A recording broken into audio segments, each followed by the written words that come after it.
continuing your trips? How is it going? Well, the weather is, I would say, feast or famine, and that's the determinant. So I look at the forecast and I keep thinking, why can't we get back-to-back sunny days in a row? But that has not happened yet. So I seize every opportunity.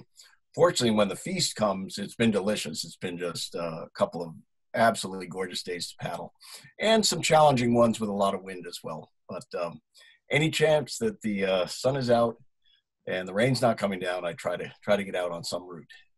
Not seeing many people yet, and keeping an eye on the birds. Swans are definitely most predominant where it seems wherever I go, and the Canada geese not far behind.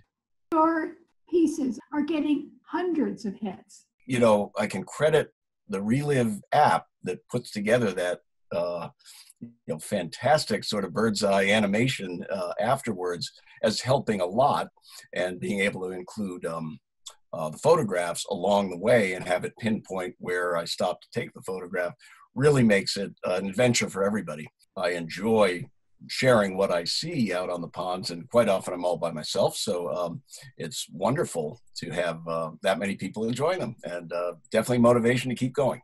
On the drive up to Menemsha, I noticed beautiful breakers coming in by the Allen Sheep Farm. So I thought, wow, well, I'll go down and under Hariph's Creek Bridge and into Stonewall Pond, which is the route that you see on there. And then my plan had been to haul over Stonewall Beach and take pictures of the breakers, but I discovered that it was all roped off for shorebirds, and I respected the the signage, so did not get those pictures then. But I did then go around the south end of Menemsha Pond, Quitza and Menemsha, to the Herring Creek, then up to I'm up at Red Beach, and then along and then tucked into West Basin. Oh yeah, that's right. I saw the what little remains of the ORCA from Jaws, then into West Basin, and back across and into the Menemsha Basin all the way down to just take pictures. And that was a pretty breezy day, but beautiful in the pond. This was the most beautiful paddle, not only of the year so far, but one of the most beautiful of my life. And I'm going to start now from the launch in Squibnocket, which is open to the public, and did a loop in Nashaquitsa Cove. I don't know Squibnocket well, so this was a new route for me out a narrow opening and around, I think, what's called Great Island, and did see osprey somewhere. I could not get the picture of the osprey, but here was a deer that was just standing there staring at me for a full minute. Around Hillman's Point, and there's the first sign of the great big dunes that are along the Atlantic side of Squibnocket. So I pulled up close to that, then went along that shore and up to what looks like the Sahara, massive dune with little dune grass on it. Then over to the corner, and I did a video that sort of cut off midway across, just trying to get a sense of the pond and how beautiful it was that day.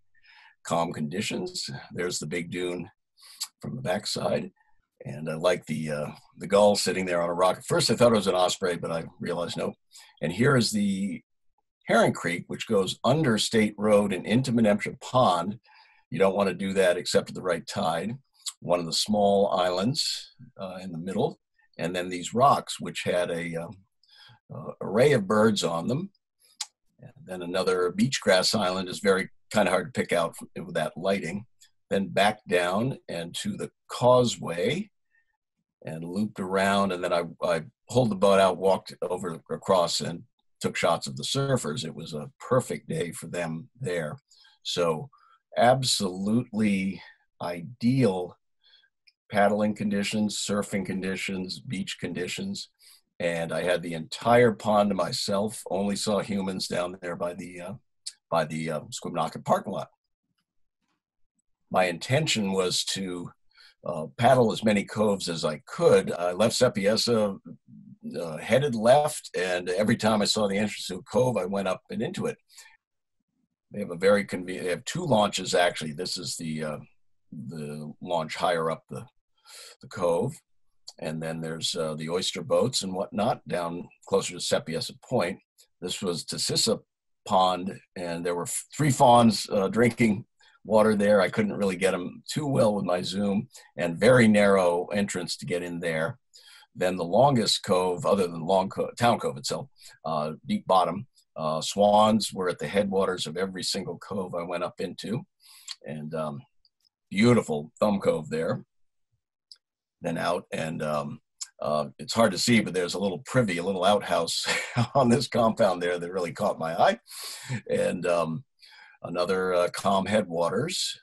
The sun was slipping behind the clouds at that point. There were 2 osprey at work. Then corner of the Trustees Long Point Preserve, and then the Barrier Beach. I went down to where they cut the opening, and you can see how shallow it was and very dramatic clouds behind.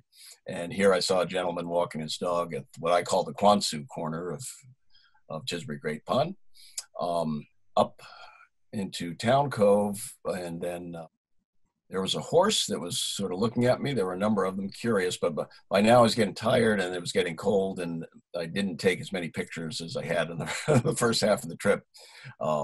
Bunch of swans there, and then there was a little pond here behind the beach, and 1 Canada goose, 2 swans, and a oyster catcher.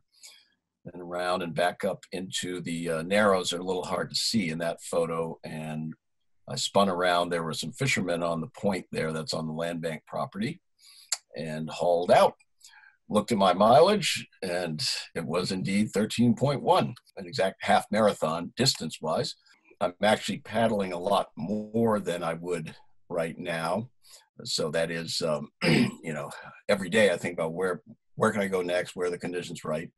And I'm not at all fixated on the training for racing that I would be engaged in normally now. The racing season's been canceled, at least until October.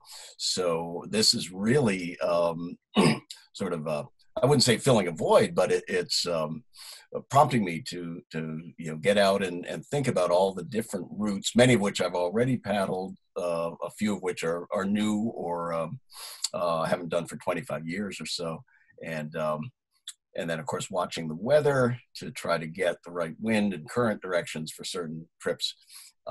It's all very inspirational.